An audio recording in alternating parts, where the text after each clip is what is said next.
여러분, 믿음이라는 것이 무엇일까요? 요즘 우리가 큐티를 하면서 오병이어 사건에 관한 말씀들인데, 이 말씀을 보면서 제가 느껴지는 게 무엇이냐면, 진짜 믿음이 무엇이냐. 제가 묵상하면 묵상할수록 솔직히 믿음이 뭔지 잘 모르겠어요. 왜 그러냐면 우리 선교회 목사님이 이제 그런 말씀을 하세요. 선교를 오랫동안 하시니까 어떤 말씀 하시냐면, 나는 하나님을 100% 확신합니다. 그럼 뭐 나도 확신하지. 나는 목에 칼이 들어와도, 내가 선교지에 가서 목에 칼이 들어와도 나는 절대로 예수님 부인하지 않고 나는 그냥 칼에 맞아 죽겠다. 그렇게 자랑을 하시더라고요. 뿐만 아니라 뭐 우리의 신앙 고백하고 똑같죠. 나는 예수님을 정말 나의 구주로 나 확신한다. 그리고 주님께서 나를 위해서 십자가에 달려 죽으심으로 인하여서 내 죄가 용서받고 또 나의 이 죄된 모습을 하나님의 의로운 모습으로 덮어주었다. 이런 이야기를 하시더라고요. 저는 그분이, 그 선교사님이 그렇게 하나님을 향한 믿음의 고백이 정말 진실이었다는 것을 저는 믿습니다. 그분이 그것이 정말 그분의 신앙 고백이라고 저는 믿어요. 그분의 고백대로, 믿음대로 또 열정적으로 주님을 위해서 헌신하고 고난을 받는 것, 그것도 진실이라고 저는 생각을 합니다. 그런데 그런 것들이 정말 믿음일까, 그런 생각이 들더라고요. 왜냐하면 사실 우리가 모두 그렇잖아요. 우리 모두가 예수님을 믿은 이후로 어떻습니까? 우리가 예수님을 믿은 이후로 정말 열심히 예배드리고 기도하고, 또 저 같은 경우는 열심히 성경 연구도 하고, 그리고 뭐 전부는 버리지 못했지만 육신의 즐거움들을 다 버리고 주님을 따르면서 당하는 고난들을 기쁨으로 내가 기꺼이, 그것은 하나님이 주시는 흔적이다, 그렇게 받아들이고 감수를 했죠. 그럼 저만 그렇습니까? 여러분들 그렇잖아요. 예수님 믿으면서 겪었던 수많은 어려움들, 고난들, 그것을 다 기쁨으로 여겼어요. 또 한편으로 제가 나름대로 자부죠. 저 나름대로 자부는 뭐냐면, 난 정말 예수님을 사랑한다. 난 정말 예수님을 사랑하고, 그리고 충성된 믿음의 사람이다. 나는 정말 주님 앞에서 내가 할 수 있는 최선을 다했다. 저는 나름대로 그렇게 자부를 해왔어요. 여러분들도 마찬가지죠? 뭐 주님이 원하시는 100%의 삶을 살지 못했지만 적어도 그렇게 살려고 애를 썼던 것은 뭐 다 마찬가지일 거예요. 그런데 제가 그런 마음이 들면서 한편으로 또 어떤 생각이 드냐면, 나의 믿음이라는 것이, 저의 믿음이라는 것이 그래요. 사실 가족들이 평안하고 건강하고 또 내 삶에 큰 어려움이 없을 때에 사실 그 믿음이 잘 유지가 되었던 것 같아요. 반대로 어려운 일이 생기고 곤란한 문제들이 일어나고, 그리고 하나님께 기도했을 때 잘 응답되지 않았을 때에는 저의 믿음의 그 연약한 모습들이 여지없이 다 드러났던 것 같아요. 지금도 그렇고 예전에도 그랬던 것 같아요. 내가 평안하고 좋을 때에는 정말 믿음으로 살았던 것 같고, 내가 좀 연약해졌을 때에는 믿음으로 그렇게 많이 이겨내지 못했을 때도 많이 있었던 것 같아요. 그렇다면 도대체 내가 자랑할 수 있는 믿음이라는 것이 무엇이냐, 주님 앞에 내어놓을 수 있는 믿음이 무엇이냐, 그런 생각이 좀 많이 들더라고요. 여러분, 믿음이 무엇입니까? 우리가 매일 믿는다. 사실 모든 종교 가운데서 믿는다는 이야기를 가장 많이 하는 게 저는 기독교 같아요. 우리는 항상 주님 믿습니다. 믿음으로 이 얘기 참 많이 하는 것 같아요. 그런데 이 믿음이 강조되었던 것은 사실 그 배경이 그래요. 예수님 당시에 바리새인들이 어떻습니까? 그들은 신앙적 업적주의죠. 우리는 철저하게 율법을 지킨다. 우리는 율법을 지킨다. 우리는 행함이 있다. 우리처럼 해야 한다. 그렇지 않으면 구원 얻을 수 없다. 그것이 백성들을 백성들에게 짐을 그리고 백성들의 목을 조르는 그런 일들이었죠. 그 이후에 예수님께서 이제 승천하신 이후에 제자들을 통하여서 또 그 제자 속사들을 통해서 그 다음 교부들을 통하여서 그런 가운데 초대교회가 세워지고 그리고 종교 개혁이 일어나기 전까지 우리 우리 성도들의 신앙을 이끌었던 것이 무엇이냐면 캐톨릭입니다. 그런데 이 캐톨릭이 점점점 시간이 바뀌어지면서 어떻게 바뀌어져요? 바리새인들처럼 업적주의로 바뀌어지는 거예요.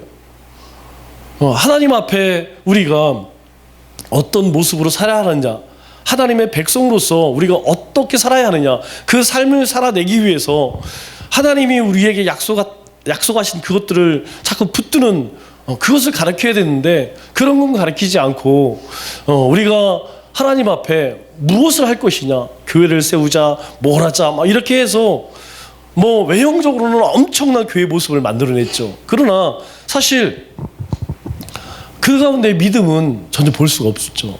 종교개혁이 일어나면서 그런 예수님께서 책망받았던 바리새인이나 서기관들의 모습들, 또 중세 이전의 그 캐톨릭의 모습들, 그것들을 보면서 우리가 이제는 그것들은 좀 제껴놓고 정말 주님이 우리에게 요구하셨던 것이 무엇이냐, 그래서 우리 개신교에서는 믿음을 유독 강조를 많이 했던 것 같아요.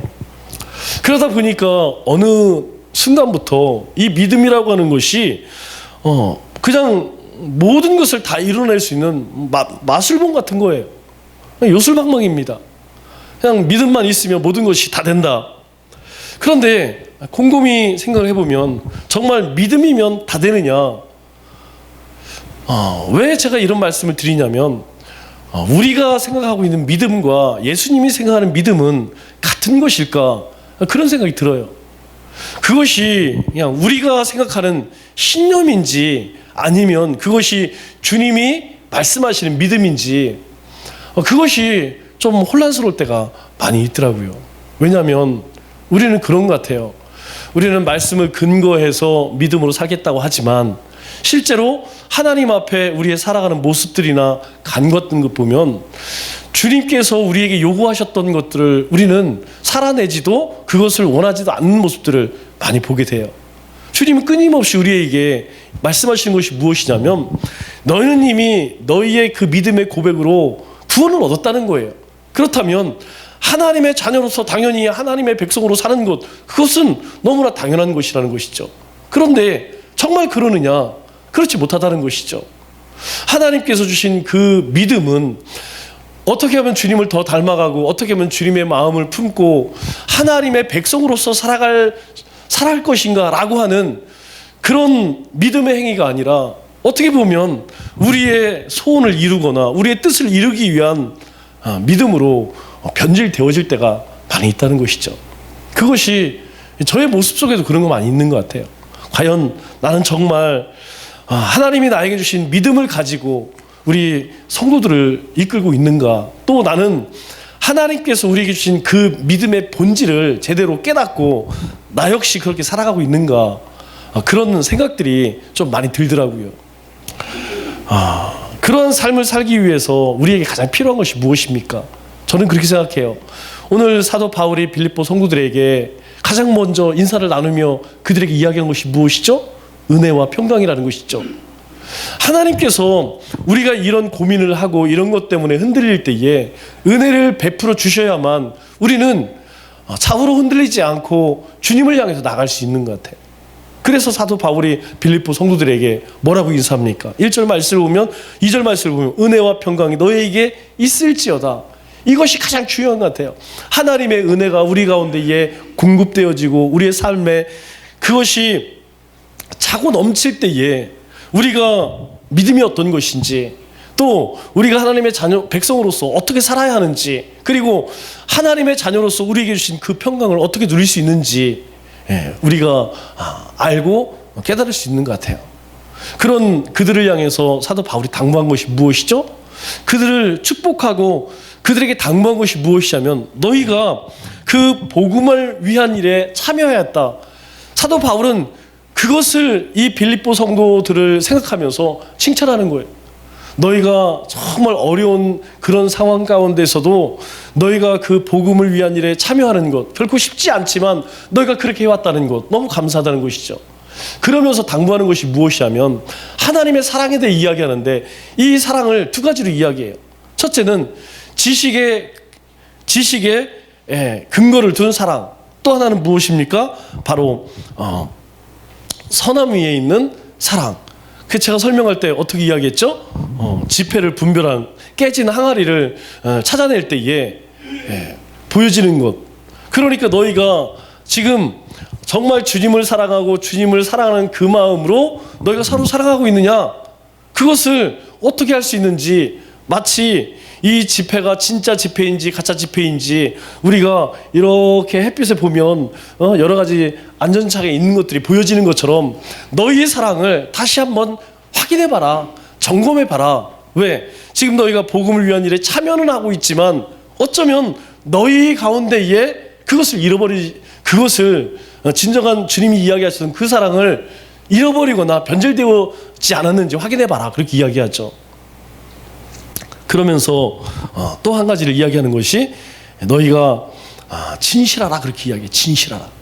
너희가 거짓 그렇게 가면을 쓰고 우리가 립 서비스라고 이야기하죠. 그렇게 그냥 우리가 늘 그냥 입에서 나오는 소리처럼 그냥 사랑합니다, 사랑합니다 이런 것이 아니라 너희의 마음을 담아서 너희의 그 중심을 담아서 전심으로 그렇게 진실로 사랑할 수 있는, 진실을 가지고 살아갈 수 있는 그런 우리 빌립보 성도가 되었으면 좋겠다라고 당부를 하죠. 우리가 이 땅 가운데 살아갈 때에 환경을 뛰어넘기가 참 어렵습니다. 주님께서는 우리에게 주신 믿음을 통하여서 그 환경을 이겨낼 수 있다고 하지만 그 환경을 이겨내기까지는 사실 굉장히 여러 가지 아픔들이 많고 상처도 많고 고통스럽죠. 쉽지가 않습니다. 쉽지가 않아요. 우리가 성경을 읽으면서 또는 말씀을 들을 때에 또 누군가에게 권면할 때는 뭐 그렇게 어렵지가 않아요. 믿음으로 이겨내자, 우리가 기도로 이겨내자 라고 하지만 실제 그 상황이 내 삶 가운데 찾아오게 되면 굉장히 쉽지가 않습니다. 세상 사람들도 마찬가지고 그리스도인들도 이 환경의 지배를 받을 수밖에 없죠. 그렇다면 우리가 어떻게 하면 이 환경을 이겨낼 수 있는가? 어떻게 하면 우리를 힘들게 하는 삶의 그 여러 가지 환경들을 우리가 지배를 당하지 않고 우리가 지배할 수 있는가? 먼저 12절로 14절 말씀을 보면 가장 먼저 사도 바울이 이 빌립보 성도들에게 이야기하는 것이 무엇이냐면 하나님의 주권을 너희가 철저히 인정하라는 것이에요. 우리 가운데에 일어나는 아주 사소한 일조차 하나님은 절대로 그냥 넘어가지 않으신다는 것이죠.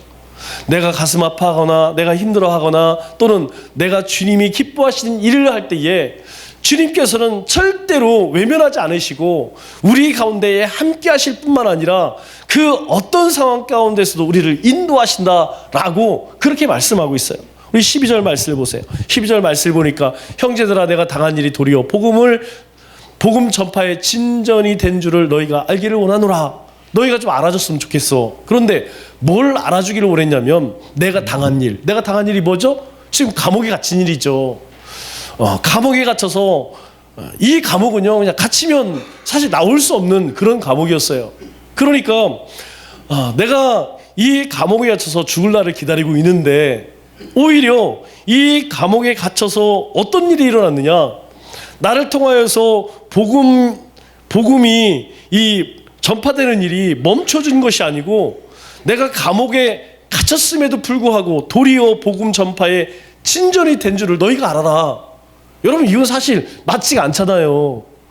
지금 사도 바울이 아시아의 소아시아, 갑바도기아, 그리고 갈라디아, 그리고 이제 이 마게도니아 넘어와서 빌립보를 세우고 아가야의 데살로니가 고린도 교회 그렇게 가는 것보다 교회를 세웠는데 이 감옥에 갇혔는데 어떻게 복음이 교회가 세워질 수 있냐는 거예요.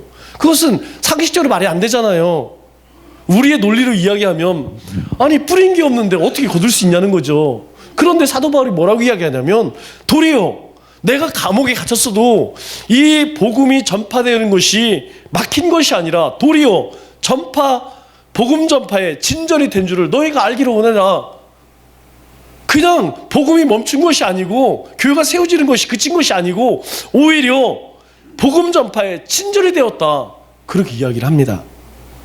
그러면 여러분 이 일은 누가 하셨다는 거예요? 사도 바울이 했다는 게 아니죠.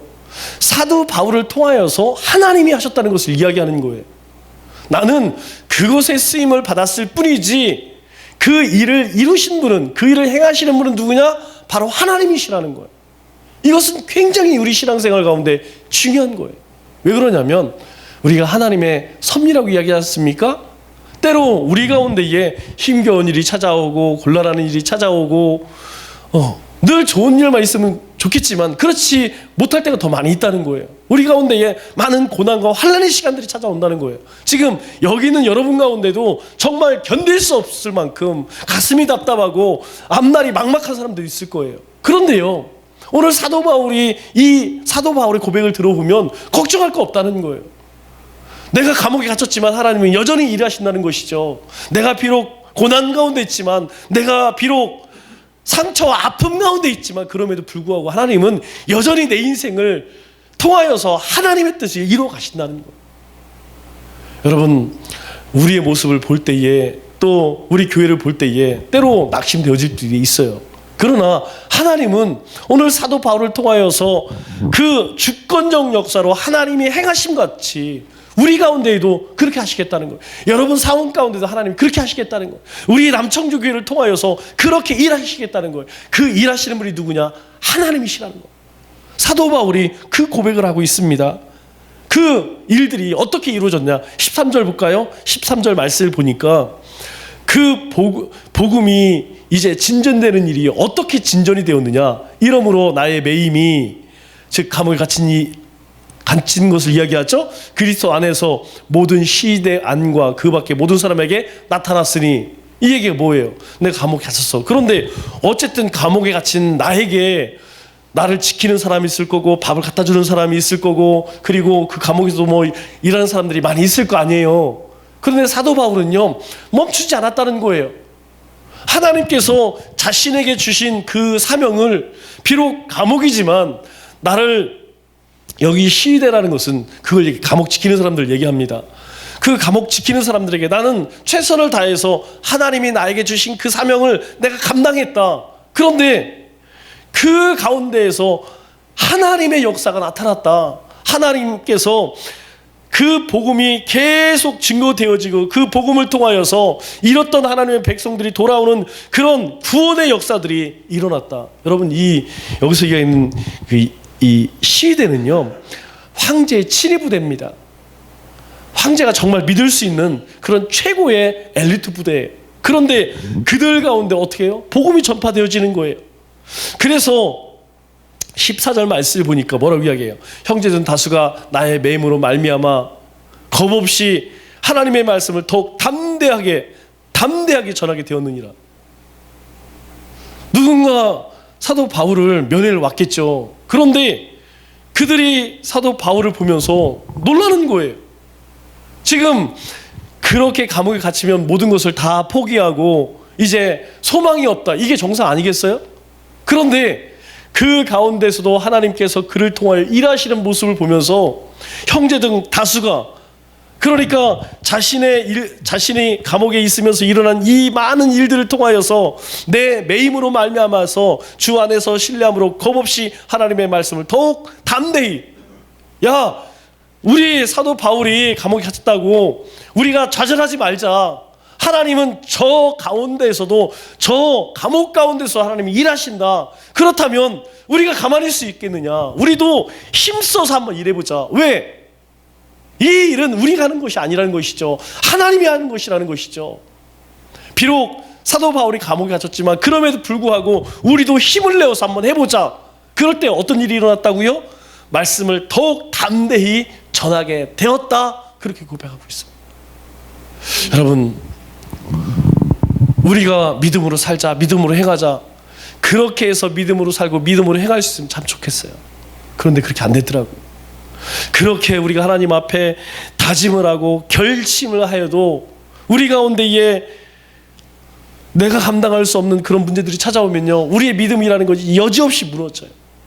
그러나 하나님은요, 그럼에도 불구하고 우리 가운데 일하기를 원하신다는 거예요. 사도 바울은 그 감옥 가운데서 좌절하지 않았어요. 내가 비록 이곳에서 생을 마감한다 할지라도 내가 하나님 앞에 받은 그 사명 내가 감당하겠다라고 믿음으로 살 때에 하나님은 그를 통해 일하셨다는 것이죠. 그뿐만이 아니죠. 그를 통하여서 또 형제 중 많은 사람들, 그들로 하여금 더욱 힘을 내어서 복음을 전할 수 있는 그런 사명자가 되었다는 거예요. 저는 우리 남청교회 그랬으면 좋겠어요. 여러분이 그랬으면 좋겠습니다. 우리 가운데 신앙생활 하다 보면 많은 힘든 문제들이 일어나요. 목사님 때문에 힘들 때도 있고, 옆에 있는 성도들 때문에 힘들 때도 있고, 사역 때문에 힘들 때도 있고, 물질 때문에 힘들 때도 있고, 또 우리의 삶의 터전 때문에, 가족 때문에, 자녀 때문에, 많은 여러 가지 문제 때문에 우리 가운데도 동일하게 그러한 문제를 겪을 때에 하나님은 그럼에도 불구하고 우리를 통해서 일하기를 원하신다는 거예요. 우리가 무엇만 놓지 않으면, 믿음만 놓지 않으면 주님께서 나와 함께 하신다, 나를 통해서 주님의 뜻을 이루신다, 주님은 나를 그렇게 쓰시기 위해 나를 부르셨다라고 하는 믿음만 붙들면 하나님은요 일하신다는 거예요. 하나님께서는 하나님의 방법으로 하나님의 일을 해나가신다는 거예요. 그런데요, 그 빌립보 교회 가운데에서 여기 이야기하는 형제 중 다수 가운데에는 여러 사람들이 있어요. 어떤 일이 있냐면 사도 바울이 감옥에 갇혀요. 여러분, 그럴 때에 어떤 반응이 있냐면 두 가지 반응이 있습니다. 한 반응은 당연한 반응이겠죠. 우리 그들에게는 교를 설립자니까 바울 선교사님이 감옥에 갇혔어. 우리가 바울 선교사님을 위해서 오늘 기도하자. 이런 파가 있을 것이고, 또 한쪽은 그렇게 이야기하겠죠. 내 그럴 줄 알았어. 저렇게 막 설치다가 저렇게 나다다가 언젠가는 내가 저 감옥에 갇힐 줄 알았어. 그런 사람들이 나오겠죠. 그죠? 뭐 어느 곳에 가든지 항상 긍정적으로 보는 사람이 있고 부정적으로 보는 사람이 있으니까. 그런데 하나님께서는요, 그들을 통하여서 어떻게 일하시느냐. 중요한 것은 무엇이냐면 어떤 사람이 환경을 이겨내느냐, 주님의 마음을 품는 자를 통하여 하나님이 일하신다는 거예요. 이게 정말 놀라운 일이라는 거예요. 여러분, 그들 모두가 누굽니까? 형제 중 다수라는 얘기예요.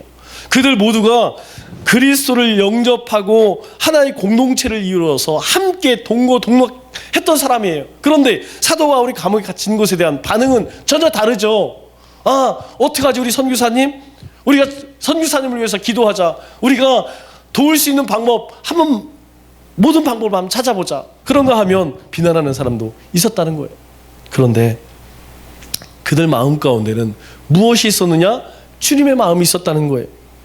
우리 지금도 그런 구호를 많이 하지 않지만 제 기억으로는 몇 년 전에 초대교회로 돌아가자라고 하는 구호가 이 교회 가운데 굉장히 유행했어요. 왜 그러냐면 1907년이죠. 평양 대부흥이 일어나고 100주년이 될 때에 우리 교단에서 뭐라고 이야기했냐면 초대교회로 돌아가자. 초대교회 돌아가자. 그러면 그때 아마 여러분 가운데도 그런 생각이 드신 분이 들겠지만, 저도 그러면 초대교회로 돌아가면 초대교회는 아무 문제가 없었을까? 초대교회는 오로지 기도와 그리고 복음을 전하고 예배하고 하는 일에만 전념했을까? 아니에요. 서신서를 우리가 쭉 읽어보면 그 안에도 보면 다투고 시기하고 질투하고 분열이 일어나고 이단이 판을 치고 뭐 난리도 아니었습니다. 초대교회 모습이나 지금 모습이나 뭐 크게 다를 게 하나도 없다는 얘기예요. 중요한 것은 무엇이냐면 어느 시대든 무엇으로 사느냐, 어떻게 사느냐, 무엇을 위해 사느냐, 이게 중요하다는 것이죠.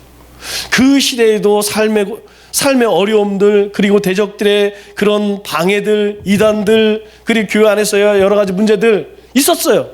지금도 동일하게 있습니다.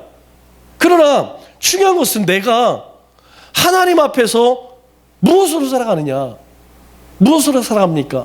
주님이 이야기하시죠. 사람이 떡으로 살 것 아니요 하나님의 말씀으로 사는 자다. 우리는 그런 존재라는 거예요. 우리는 하나님이 우리에게 주신 그 언약들, 하나님의 말씀들을 의심하지 않고 주님이 말씀하셨기에 우리는 그대로 될 것이라고 믿습니다. 우리는 철저하게 하나님의 말씀을 신뢰하는 자들이라는 거예요. 그뿐만 아니라 우리는 존재의 이유가 하나님의 영광이라는 거예요. 내가 세상 가운데서 그렇게 자랑할 것도 없고 내어놓을 거 없지만 정말 별 볼 일 없는 인생이지만 그럼에도 불구하고 하나님은 내가 서 있는 그 자리에서 영광을 받기를 원하신다는 것이죠. 무슨 상관이겠습니까?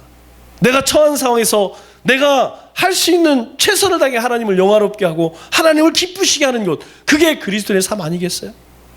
하나님은 그걸 기쁘게 받으실 거로 저는 생각해요. 문제는 무엇이냐면 어떻게 삶과 신앙의 문제들을 지혜롭게 풀어갈 수 있느냐, 우리 가운데에 그런 여러 가지 환경들을 어떻게 하면 뛰어넘을 수 있느냐, 가장 중요한 것은 주님의 마음을 품는 것이라고 생각해요. 제가 예심 전도를 가서 여러 가지 하는 건 많이 있지만 그 가운데에서 가장 지금까지 마음에 와닿는 것이 무엇이냐면 주님의 마음을 품으세요.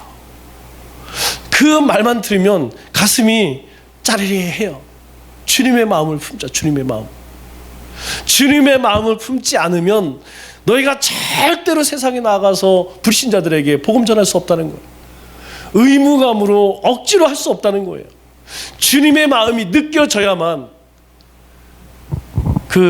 이제 우리도 이제 하겠지만 먼저 수료하신 분들 밴드가 있어요. 그 밴드에 들어가면 거기는 또 아무나 초대도 안 해요. 여기 수료한 사람만 초대하더라고. 매일매일 올라와요. 그런데 요즘에 여러분 저녁에 춥지 않아요? 한겨울처럼 막 그렇게 춥지는 않지만 어쨌든 추워요. 그런데 그 밴드에 올라와서 전도하시는 그 모습들을 사진을 찍어서 올려야 됩니다. 영성 훈련이라고 해서 말기 참매 말씀 5장, 기도 1시간 이상, 찬양 10장인가 그렇게 해야 되고, 메시지 이렇게 암기하는 게 있어요. 그거 하고 먼저 수료하신 분들은 나가서 1시간씩 무조건 전도를 해야 돼요. 무조건 전도해요. 하여튼 그런데 요즘에 사진이 올라오는데 밤에 전도를 해요. 밤에 띠를 두르고 그냥 같이 하는 분도 있고 혼자 나가서 하는. 제가 그걸 보면서 무슨 마음이 드냐면 정말 주님의 마음을 깨닫지 않고는, 본인이 느끼지 않고 어떻게 그렇게 할 수 있냐는 거예요. 그러면 나도 그런 마음이 있느냐. 나도 그런 마음이, 내가 목사이고 우리 권사님들을 모시고 갔기 때문에 나는 혹 의무감 때문에 억지로 하고 있지 않은가. 내가 그 모습을 보면서 굉장히 막 혼란스러워.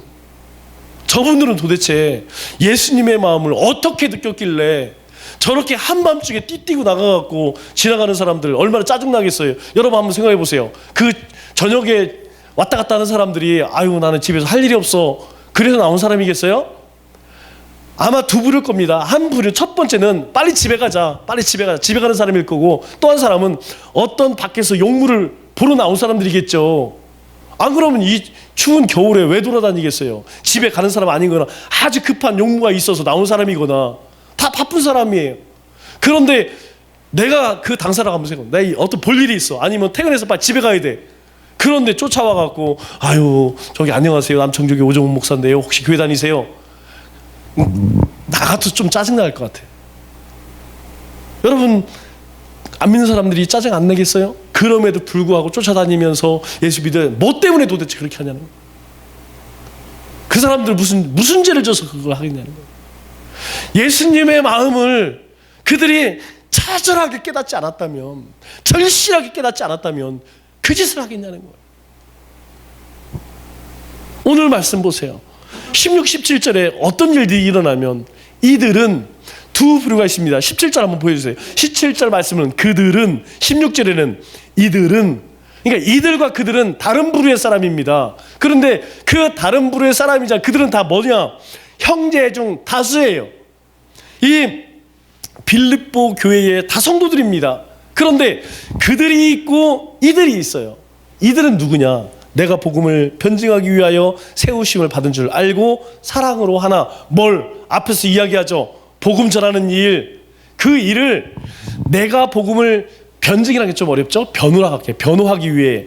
그러니까 이 복음이 진짜 우리를 살리는 생명이다. 하나님의 아들이시다. 너희들이 믿는 거 다 가짜고 진짜 하나님은 누구냐? 바로 이 땅에 오신 예수님이다.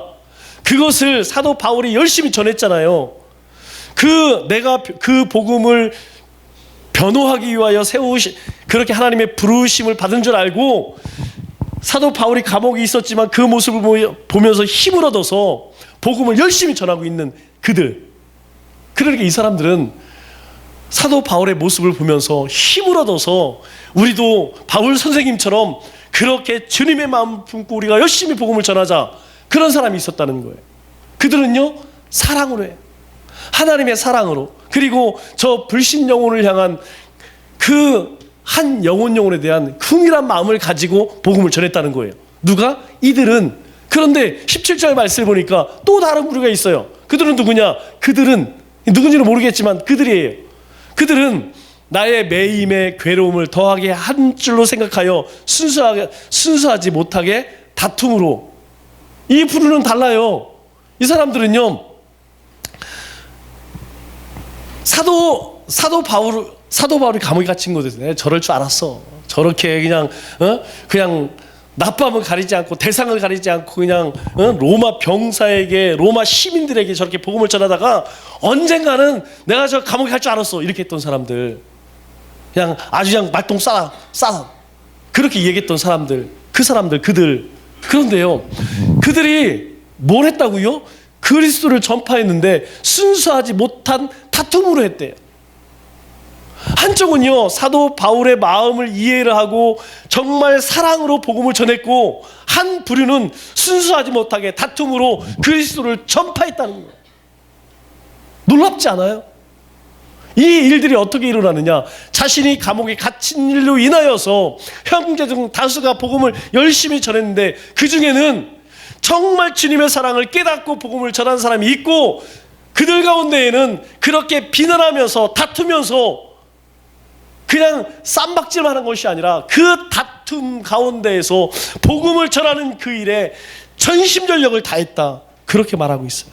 그 얘기는 뭡니까? 이들에게는 뭐가 있다고요? 주님의 마음이 있다는 거예요. 주님의 마음이 있다는 거예요. 우리가 어떻게 하면 우리의 삶의 환경들을 이겨낼 수 있느냐? 우리 삶의 여러 가지 조건들, 그것을 뛰어넘을 수 있느냐? 주님의 마음을 갖는 거예요. 여러분, 주님의 마음을 품으면 용서하지 못할 자가 있을까요? 여러분, 용서 못할 자가 있을까요? 우리가 주님의 마음을 품지 못하기 때문에 한번 척지면요, 용서가 안 되는 거예요. 생각만 하면 분해 죽겠는 거야. 나를 무시해? 네가 나를 사람들 앞에서 망신줘? 네가 그렇게 잘났어? 용서했다가도 우리 안에 있는 것이 불쑥 올라오고. 여러분, 주님의 마음을 품으면 용서가 돼요. 그러나 주님의 마음으로 충만하지 못하고 내 마음으로 또 생각을 해보면 괘씸해 죽겠어. 아니, 나는 왜 나만 이렇게 고생을 해야 되나? 왜 나만 이렇게 희생을 해야 되나? 왜 나만 이렇게 열심히 사역을 해야? 어느 때는 막 억울한 생각이 들어요. 다른 사람들은 다 그냥 자기 하고 싶은 대로 설렁설렁 하는데 왜 나만 이렇게 사명을 가지고 해야 되나? 막 그런 마음이 들 때도 있어. 그런데 그렇게 할 수 있는 힘이 어디 있어요? 바로 주님의 마음을, 우리가 주님의 마음을 품었기 때문에 그런 거예요. 주님의 마음을 품었기 때문에 하나님 앞에 기꺼이 예배드리는 것이고, 기도하는 것이고, 그리고 선한 삶을 사는 것이고, 그리고 담대하게 세상을 향해서 복음을 전하는 것이죠. 주님의 마음을 품을 때, 주님의 마음을 품을 때에 그들이 다투었지만, 그들이 비난하였지만, 그럼에도 불구하고 그들이 세상을 향하여서 그리스도를 전파했다는 것입니다.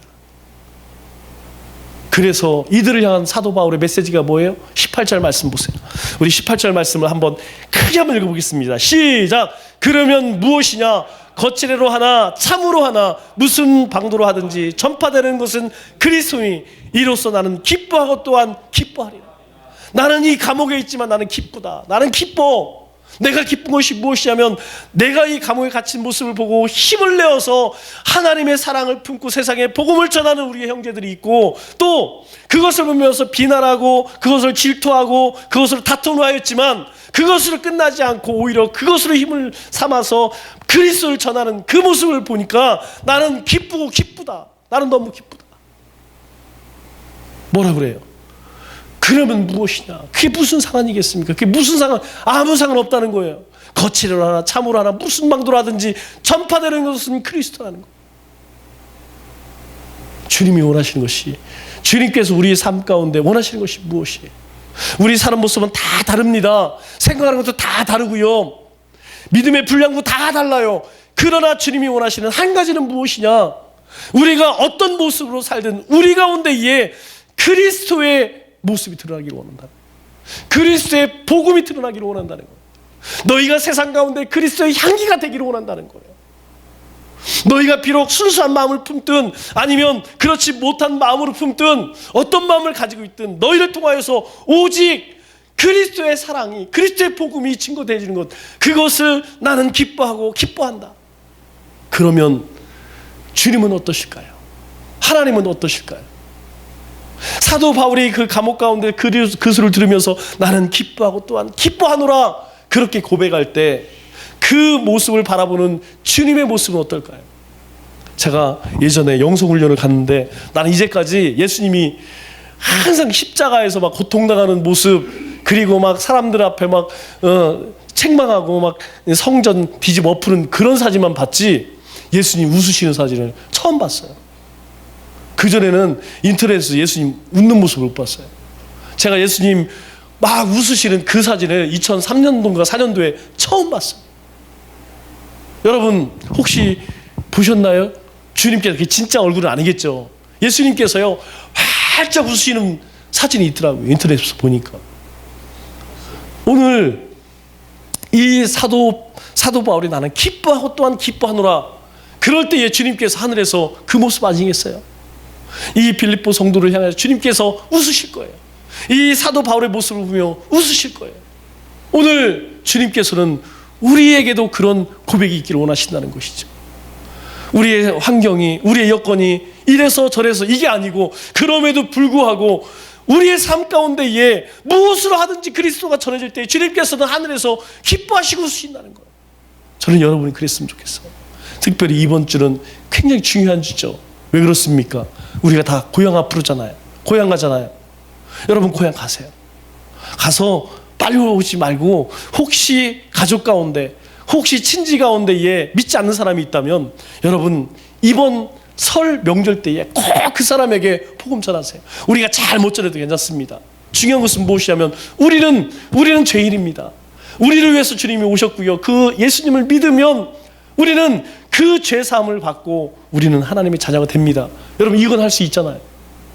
여러분 이번 설 연휴에 오늘 이 사도 바울의 고백처럼 오늘 우리 가운데 하나님께서 주권적으로 일하시고 주님의 마음을 품을 때에 그 사람을 통하여서 하나님이 일하시고 그 모습을 보며 주님이 웃으시는, 주님께서 기뻐하고 또한 기뻐하리로다 라고 말씀하신 것처럼 여러분의 삶이 하나님께 그렇게 온전히 드려져서 하나님을 기쁘시게 하는 우리 믿음의 권속들 되시기를 주님의 이름으로 축원합니다.